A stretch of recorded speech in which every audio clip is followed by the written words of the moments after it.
Try ಮಾಡಿ ಆಚಿ chicken masala. ಆಚಿ chicken masala. ಅವತ್ತು ಲಗ್ನ ಆಗ್ತಾರೆ, ಒಂದು 3-4 ಮಕ್ಕಳನ್ನ ತೆಗಿತಾರೆ, ತಲಾಕ್ ಕೊಡ್ತಾರೆ, ಮತ್ತೊಂದು ಲಗ್ನ ಆಗ್ತಾರೆ.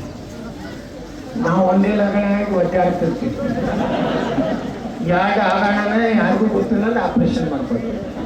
ಅವ್ರು 5 ಆಗ್ತಾರೆ, 25 ನಡೆದು ಎಲ್ಲ ಬಿಟ್ಬಿಡ್ತಾರೆ.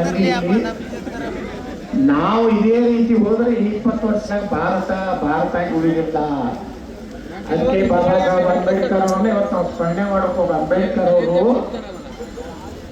ಒಂದು ಪುಸ್ತಕ ಬರೆದಾರೆ. ಏನ್ ಹೇಳ್ತಾರೆ, ದ ಪಾರ್ಟಿಷನ್ ಆರ್ ಪಾಕಿಸ್ತಾನ್. ಅದ್ರಾಗ ಹೇಳ್ತಾರ ಬಾಬಾ ಸಾಹೇಬ್ ಅಂಬೇಡ್ಕರ್ ಅವರು, ಭಾರತ ವಿಭಜನೆ ಕಾಲದಲ್ಲಿ ನೆಹರು ಮತ್ತು ಗಾಂಧಿ ಹೇಳ್ತಾರೆ, ಏನ್ ಹೇಳ್ತಾರಂದ್ರೆ, ಭಾರತವನ್ನ ವಿಭಾಗ ಮಾಡೋದೇ ಆದರೆ ಭಾರತದಲ್ಲಿರುವಂತಹ ಕೊನೆಯ ಮುಸಲ್ಮಾನ ಪಾಕಿಸ್ತಾನಕ್ಕೆ ಹೋಗ್ಬೇಕು. ಪಾಕಿಸ್ತಾನ ಭಾಗದಲ್ಲಿರುವಂತ ಹಿಂದೂಗಳು, ದಲಿತರು ಎಲ್ಲ ಭಾರತಕ್ಕೆ ಬರಬೇಕು.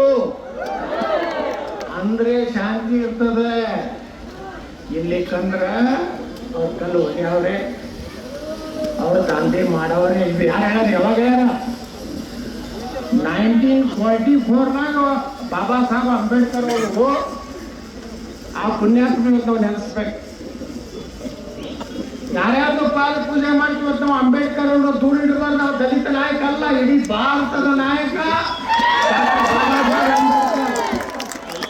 ನಾವು ವಿಧಾನಸಭೆ ಈ ದೇಶದ ದುರ್ದೈವ ನೆಹರೂನಂತ ಒಬ್ಬ ಅಯೋಗ್ಯ ಪ್ರಧಾನಮಂತ್ರಿ ಆಗಿತ್ತು. ನೇತಾಜಿ ಸುಭಾಷ್ ಚಂದ್ರ ಬೋಸ್ ದೇಶದ ಪ್ರಧಾನಮಂತ್ರಿ ಆಗಬೇಕಾಗಿತ್ತು.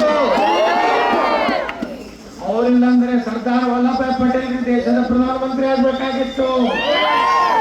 ಅವರಿಲ್ಲಂದ್ರೆ ಡಾಕ್ಟರ್ ಬಾಬಾ ಸಾಹೇಬ್ ಅಂಬೇಡ್ಕರ್ ಈ ದೇಶದ ಪ್ರಧಾನಮಂತ್ರಿ ಆಗ್ಬೇಕಾಗಿತ್ತು. ಈ ಲಾರ್ಡ್ ಮೌಂಟನ್ ಬ್ಯಾಟಲ್ ಹೆಂಡತಿ ಹಚ್ಚಿ ನಮ್ಮ ದೇಶ ಹಾಳು ಮಾಡೋದಂತ.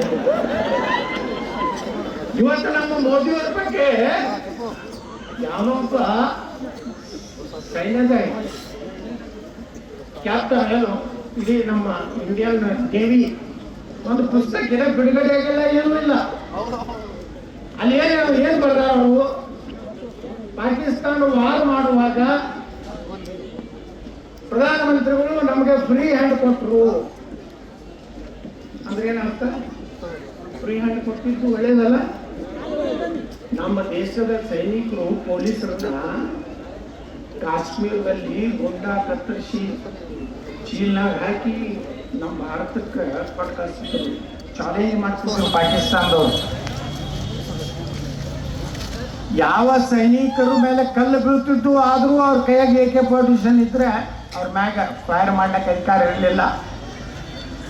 ಸಾವಿರಾರು ಭಾರತೀಯ ಸೈನಿಕರು, ಪೊಲೀಸರು ಜಮ್ಮು ಕಾಶ್ಮೀರದಲ್ಲಿ ಈ ನಾಲಾಯಕ ಸರ್ಕಾರಗಳು ನಮ್ಮ ಸೈನಿಕರು ಯಾರು ನಮ್ಮೂರನವ್ರೆ, ಗುರುಮಠಕಲ್ದವ್ರ, ಬಿಜಾಪುರದವ್ರ, ಬಡವರು ಸೈನ್ಯದಾಗ ದೇಶದ ಸಲುವಾಗಿ ಹೋದಂತ ಸೈನಿಕರ ಶವ ಇವತ್ತು ಚೀಲ್ನಾಗ ಹಾಕಿ ಬರ್ತಿತ್ತು.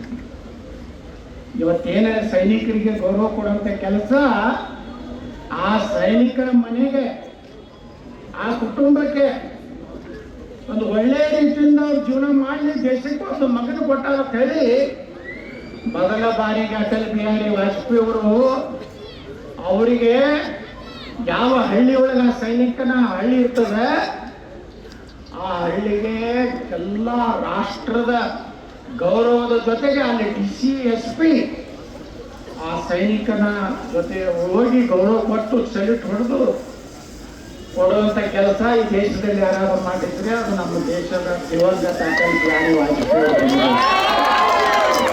ಇವತ್ತಾಗ ಕಲ್ಲು ಹೊಡೆಯಾಗ ಮಕ್ಕಳು ಕಾಶ್ಮೀರ್ನಾಗ ಎಲ್ಲೇನು ಕಲ್ಲು ಹೊಡೆದು ನೋಡಿರಿ, ನಾನು ಮಗಳನ್ನ ಮಿಲಿಟರಿ ಕಲ್ಲು ಶುಕ್ರವಾರ ಗ್ಯಾರಂಟಿ ಕಲ್ಲು ಬಿಡ್ತಿದ್ದು.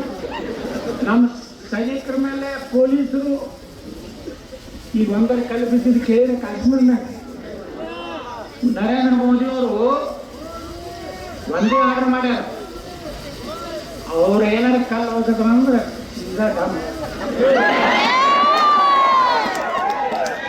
सीधा 72 हुर्रा है।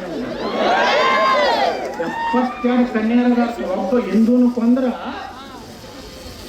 ಒಬ್ಬ ಹಿಂದೂನ ಅಥವಾ ನಾನ್ ಮುಸ್ಲಿಂ ಒಬ್ಬನ ಕ್ರಿಶ್ಚಿಯನ್ ಇರಲಿ, ಹಿಂದೂ ಇರಲಿ, ಬೌದ್ಧ ಇರಲಿ, ಸಿಖ್ ಇರಲಿ, ಜೈನ್ ಇರಲಿ ಅವ್ನು ಕೊಂದ್ರ ಅಲ್ಲಿ 72 ಕನ್ಯರು ಸ್ವಾಗತ ಮಾಡ್ತಾರೆ ಮಕ್ಕಳಿಗೆ. ಒಬ್ಬಕ್ಕಿ ಕಾಲು ಒತ್ತಾ ಒಬ್ಬಕ್ಕಿ ತಲೆ ಒತ್ತಾ ನದಿ ಒಳಗೆ ಎಲ್ಲ ಒಳ್ಳೆ ಸ್ಪಾಟ್ ಇರ್ತದೆ. ನೀನು ಕುಡಿದತ್ತ ಕಾಲು ಒತ್ಕೊಂಡು ಇದು ಅವ್ರ ಬರ್ದಾರು ಹಂಗ್ರಿ 72 ಅವ್ರು ಕೂಡ ಅವ್ರು ಎತ್ತರ ಎಟ್ಟು ಬಿಡ್ತಲ್ಲ ಅವ್ರ ಬುಕ್ಕನಾಗ ಐತಿ ಏನಂದ್ರೆ 32 ಫೂಟ್ ಇರ್ತಾರ. ಈ ಮಕ್ಕಳು 4 ಫೂಟ್ ಇರ್ತಾರ. ಹಿಂಗ್ ಅಂದ್ರೆ ಹಿಂದೂಗಳನ್ನ ಕೊಂದ್ರೆ ಜನ್ನತ್ ಸಿಗ್ತದೆ ಅಂತ ಹೇಳ್ತಾರೆ.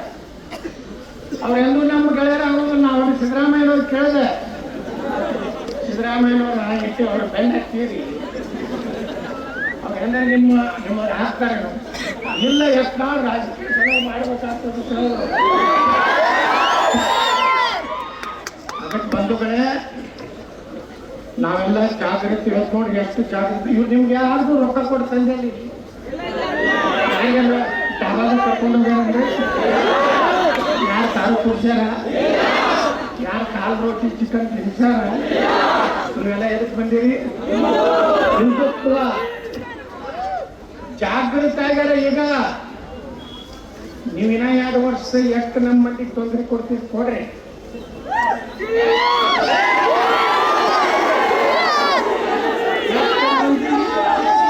ಎಷ್ಟು ಮಂದಿಗೆ ಗುಂಡೆ इस देश में रहना होगा,